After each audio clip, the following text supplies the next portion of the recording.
바로 비료 삼총사 NPK, 즉 질소, 인산, 칼륨에 대해 확실하게 알려드리도록 하겠습니다. 이걸 모르고 비료를 줬다. 그건 마치 방향키도 모르는 강해와 같습니다. 비료의 기본 원리를 마스터할 수 있도록 지금부터 시작해 보도록 하겠습니다. 비료의 삼총사 NPK란 N은 질소, 니트로겐, P는 인산, 포스포러스, K는 칼륨, 포타슘을 의미합니다. 이 세 가지는 작물 생장에 꼭 필요한 대량 필수 요소입니다. 이걸 모르면 시비, 즉 비료 주는 것, 이것을 아무리 열심히 해도 결과는 실망일 수밖에 없습니다. 이러한 질소는 잎과 줄기를 성장시킬 뿐만 아니라 광합성 능력을 돋구는데 아주 중요한 역할을 합니다. 인산은 뿌리 생장뿐만 아니라 꽃을 형성하고 열매 착과에 매우 중요한 역할을 하고 있습니다. 마지막으로 칼륨은 열매 품질을 매우 좋게 할 뿐만 아니라 과일들의 병해의 저장성 및 저장성을 높이는데 아주 중요한 역할을 하게 됩니다. 따라서 질소는 초기 생장기에 중요한 반면에 인산 같은 경우는 뿌리 발달기와 개화기에 매우 중요합니다.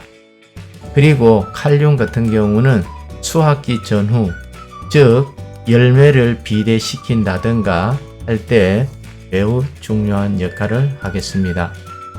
예를 들어 보면 질소를 많이 주면 잎은 무성하지만 꽃이 부족할 수 있고, 칼륨이 부족하면 열매가 작거나 별로 크지를 잘 안 하겠죠. 또한 병에 잘 걸릴 수가 있겠습니다. 따라서 질소라든가 칼륨이라든가 인산이라든가 이러한 것들은 어느 하나를 과도하게 주는 것이 아니라 밸런스를 맞추는 것이 가장 핵심 사항이라고 말씀드릴 수가 있겠습니다. 따라서 초보 농업인들을 위해서 한 말씀을 더 드린다면, 질소 같은 경우는 너무 많으면 잎만 무성하고 열매가 적습니다. 즉 영양생장을 주로 한다는 얘기가 되겠죠. 결론적으로는 너무 과다하게 주는 것을 주의해야지 된다 말씀을 드립니다. 두 번째, 인산 같은 경우는 뿌리와 꽃에 집중할 때 필수적으로 시비를 해야지 됩니다. 또한 칼륨 같은 경우는 과일 품질과 저장력을 높일 때 핵심적인 역할을 하는 것입니다. 이러한 삼총사 중에서 어떤 비료가 중심이냐? 이러한 질문에 대한 대답은 작물의 생육 시기와 목적에 따라서 다르다고 할 수가 있겠습니다. 즉 사과, 포도, 복숭아 이러한 과수 재배에 있어서는 중심이 되는 비료는 보통 칼륨이라고 할 수가 있겠습니다. 왜냐하면 열매 품질이라든가 당도, 병의 저장성 등 수익성과 직결되기 때문입니다. 단 초기 생육기에는 질소도 필수적으로 필요하며 균형시비 NPK가 균형시비 되는 것이 가장 기본이라고 말씀드릴 수가 있겠습니다. 그래서 이미지를 보시게 되면 질소 N, 니트로겐, 인산, 포스포러스, 인산 P, 포타슘 A 이렇게 되어 있습니다. 지금 이것도 보시게 되면 여기도 지금 인산이 포스포러스가 인산인데 P인데 K로 여기도 오타가 난 것 같습니다. 그래서 저희가 NPK 이 이미지만 보셔도 이해가 되실 것입니다. 질소는 잎과 줄기를 성장시키고 인산 같은 경우는 뿌리뿐만 아니라 꽃이 피는데 역할을 주로 하고 포타슘인 K, 칼륨은 열매를 비대시키는 쪽을 주로 관장한다 할 수 있겠습니다. 또한 칼륨 같은 경우는 가뭄에도 잘 견딜 수 있도록 그러한 역할도 함을 나중 칼륨 부분에서 한 번 더 확인을 해보도록 하겠습니다. 그럼 이제 비료 포장지에도 숫자가 있습니다. 속칭 21-17-17 이렇게. 그러면 이것은 질소, 인산, 칼륨의 함량 비율입니다. 총 이게 20kg인데 20kg에 21%. 그러니까 질소는 4.2kg. 인산은 17일이니까 17%, 인산은 3.4kg. 또한 마찬가지로 칼륨도 17이니까 17%니까 3.4kg가 들어있다는 뜻입니다. 따라서 21, 17, 17 하니까 55%고 나머지 45%, 그럼 9kg 같은 경우는 기타 성분이 들어있을 것입니다. 따라서 이러한 비료를 준다는 것은 작물 목적에 따라서 비율을 다르게 써야 할 것입니다. 초기 생육을 강화시키려면 질소 비율이 높은 비료를 시비해야지 될 것이고, 꽃과 열매를 형성하려면 인산 칼륨 비중이 높은 비료를 시비해야지 되며, 수확기와 품질을 향상시키기 위해서는 칼륨 중심 비료를 시비해야지 될 것입니다. 이것도 모르고 아무 때나 아무 비료나 비료나 뿌리에다가 시비하는 것은 정말 위험한 일이라고 말씀드리겠습니다. 이미 앞에서 말씀드렸던 질소를 한번 살펴보자고요. 이러한 질소 같은 경우는 엽록소를 형성하는데 도울 뿐만 아니라 광합성을 활발하게 하는데 매우 중요한 역할을 합니다. 따라서 사과나무에서는 잎이 진하고 넓게 자라게 하는 것입니다. 그렇지만 너무 많이 주게 되면 문제라는 것입니다. 즉, 줄기가 연약해져서 도장지가 과도하게 발생이 될 뿐만 아니라 병충해에 취약하고 수확이 늦게 될 수 있는 환경을 조성한다, 이러한 얘기가 되겠습니다. 따라서 이러한 질소 같은 경우는 생육 초기에 제공해 줘야 될 뿐만 아니라 균형 잡힌 양만 주자는 것입니다. 그럼 너무 과다하게 주는 것이 아니라 밸런스를 맞춰서 줘야지 된다는 이야기입니다. 그럼 밸런스를 맞춘다는 것은 이미 말씀드렸던 추세 관리 부분을 유념해서 주면 되겠죠. 그래서 너무 많아도 문제, 너무 작아도 문제라는 것입니다. 그럼 지금까지 살펴봤던 질소 비료를 대표하는 비료를 살펴보도록 하겠습니다. 질소 성분을 대표하는 비료에는 요소 비료, 질산암모늄, 황산암모늄, 질산칼륨, 액비 이렇게 여러 가지로 나눌 수가 있겠습니다. 그러면 우리가 지금 말씀드리는 이 질소 비료 같은 경우는 질소 비료 부분에서 다시 한번 더 구체적으로 살펴보겠지만, 여기서는 간단하게 질소 비료 같은 경우는 크게 질소 형태가 아미드태 질소와 그 다음 암모늄태와 질산태와 그 다음 마지막으로 유기태, 이렇게 크게 네 가지로 나뉩니다. 그럼 우리가 요소 비료를 준다 한다고 이것을 흡수하는 것이 아니라 암모늄태로 바뀐 상태로 식물은 흡수를 할 수가 있습니다. 또한 질산태로 바뀌든가 아니면 유기태 같은 경우도 암모늄태로 바뀌어서 흡수를 할 수가 있습니다.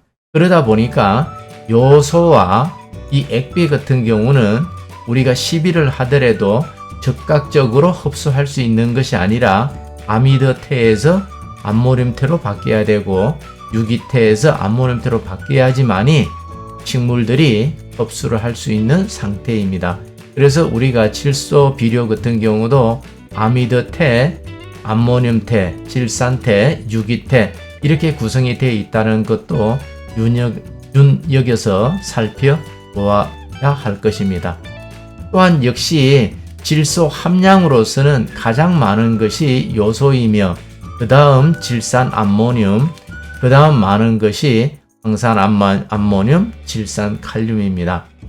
그 다음에 특징으로서는 요소 비료 같은 경우는 가격이 저렴하지만 효과는 느린 반면에 가장 빠른 효과는 질산 암모늄과 질산 칼륨이 되겠습니다. 질산 칼륨 같은 경우는 질소 성분과 칼륨 성분을 동시에 공급할 때 주로 활용하고 황산 암모늄 같은 경우는 황과 함께 우리는 맛을 중요하시기 때문에 맛과 질소를 함께 강조할 때 황산 암모늄을 시비를 하겠습니다. 특히 여기서는 저희가 유념해서 살펴봐야 될 부분은 어떤 부분인가 하면 대부분 이렇게 줄 때는 너무 과도하게 주지는 않고 조금 전에 말씀을 드렸던 대로 빠른 흡수가 필요하면 질산 칼륨을 또한 황과 같이 주려면 황산 암모늄을 또한 마찬가지로 빠른 효과를 나타내는 질산 암모늄을 주면 되겠습니다. 그러나 이 요소 비료 같은 경우는 가격은 저렴하지만 효과는 느리다는 것을 유념해 두면서 시비에 사용하면 되겠습니다. 그래서 이 요소 비료 같은 경우는 대부분 기비용과 추비용으로 사용을 하고 질산 암모늄과 질산 칼륨 같은 경우는 주로 관주라든가 아니면 연면시비라든가 이런 곳에 주로 많이 활용을 하고 있는 것입니다.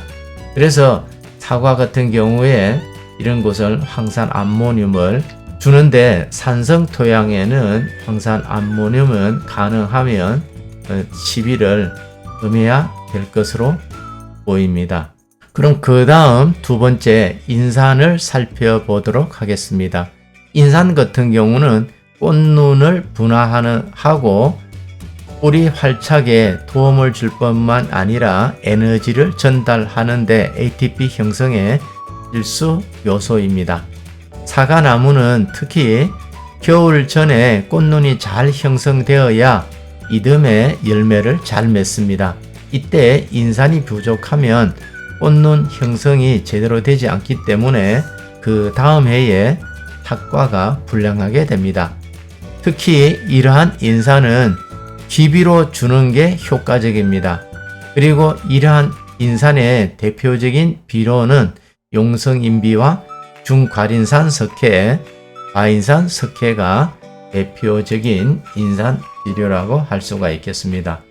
그럼 대표적인 인산 비료를 살펴보게 되면 용성인비 같은 경우는 주요 성분 같은 경우는 용성인비, 과인산 석회, 중과린 석회 순으로 두 성분을 많이 함유하고 있지만 용성인비 같은 경우는 거의 산성에서만 용해가 되기 때문에 그의 지속성과 굉장히 천천히 높기 때문에 산성 토양에 적합하지만 이것은 주로 기비로 활용합니다.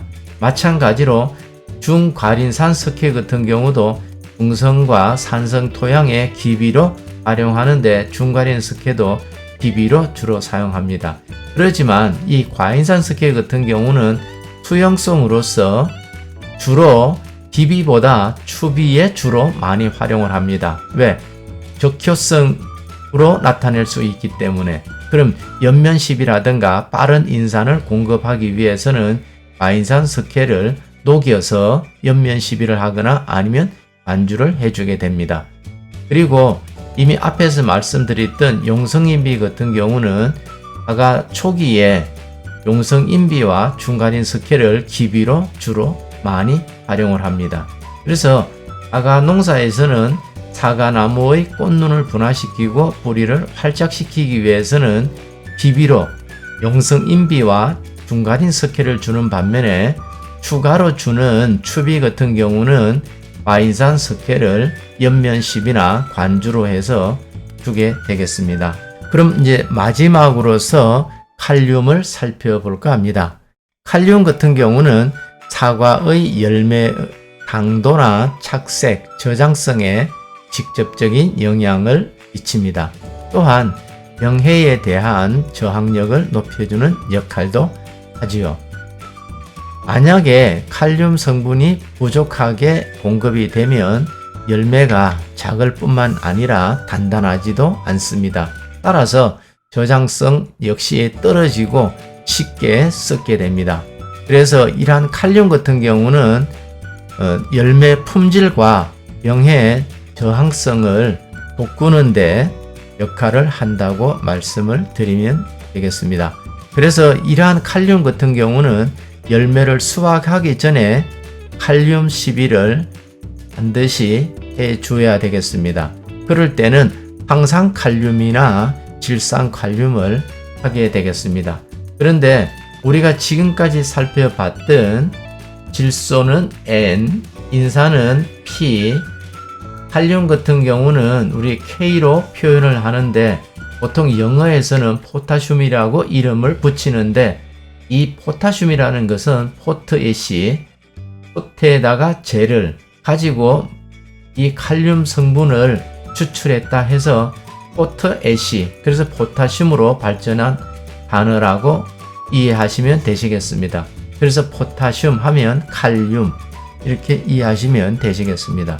그럼 이미 앞에서 살펴봤던 황산칼슘, 질산칼슘, 염화칼슘, 목초회, 목초회라는 것은 우리가 나무라든가 풀이라든가 이런 것을 태운 재를 이야기합니다. 그래서 속칭 우리들이 들깨떼나 참깨떼를 태우고 나서 그 재를 가지고 칼륨 성분을 제공하는, 그럴 때 많이 활용하는 것을 말씀을 드립니다. 그래서 황산칼륨 같은 경우는 칼륨과 황성분이 주성분인 반면에 질산칼륨은 칼륨과 질소, 염화칼륨 같은 경우는 칼륨과 염소가 주 성분이 되겠습니다. 그래서 이미 앞에서 살펴봤던 질소 비료에서 질산칼륨 같은 경우는 질산태, 질소가 함께 들어 있습니다. 그래서 질소와 칼륨 성분을 동시에 공급하고 수용성이기 때문에 빠른 흡수를 목적으로 할 때는 옆면 시비를 하고 하면서 이때 질소를 보완할 때 질산칼륨을 시비하면 되지만 이것은 고가입니다. 가격이 비싼 반면에 우리들은 일반적으로 염화칼륨을 많이 활용하기도 하는데 이것은 저렴하지만 이 염소 같은 경우가 염소와 물과 만나면 염산이 만들어집니다.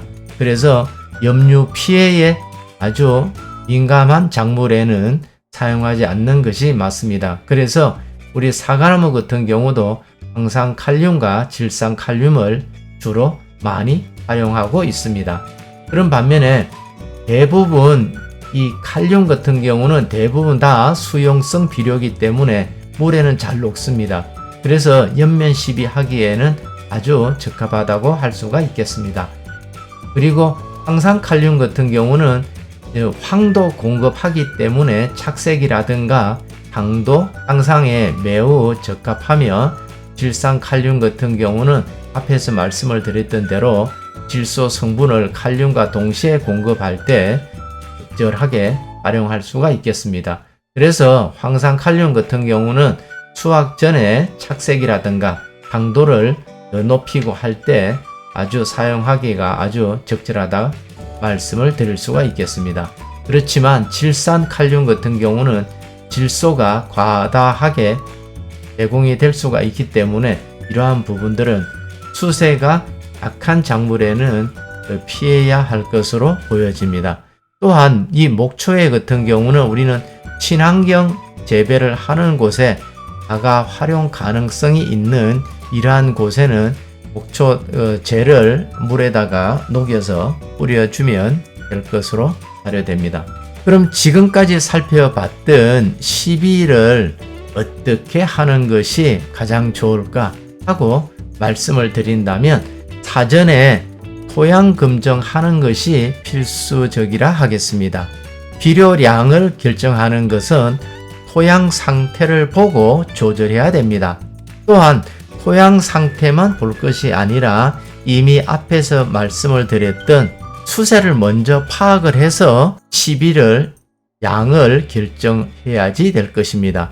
그래서 생육 초기에 주는 비료와 기비와 중후반에 주는 추비와는 분명히 다른 전략을 가지고 접근을 해야 할 것입니다. 또한 품종 같은 경우도 품종에 따라서는 후지 품종 같은 경우는 가능하면 질소 성분의 비료는 억제를 하는 반면에 아리수 같은 경우는 약전정과 균형 시비를 해야 되기 때문에 기후라든가 품종 수세에 따라서 맞춤 설정하여 제공을 해야 할 것입니다. 그럼 결론적으로 질소를 과다하게 주게 되면 수세를 망칠 뿐만 아니라 칼슘 부족되게 되면 과일의 품질을 망가뜨리게 되겠습니다. 그럼 지금까지 살펴봤던 것을 다시 정리를 해 본다면 질소는 성장 중심에 있는 역할을 하고 인산 같은 경우는 뿌리와 꽃을 만드는 중요한 역할을 하는 요소인 반면에 칼륨 같은 경우는 열매와 병의 저장성을 강화시키는 역할을 하고 있습니다. 따라서 비료 포장지 숫자만 제대로 읽고 작물의 생육 단계에 맞게 주는 것만으로도 사과나무의 건강과 수확량이 달라질 수 있겠습니다.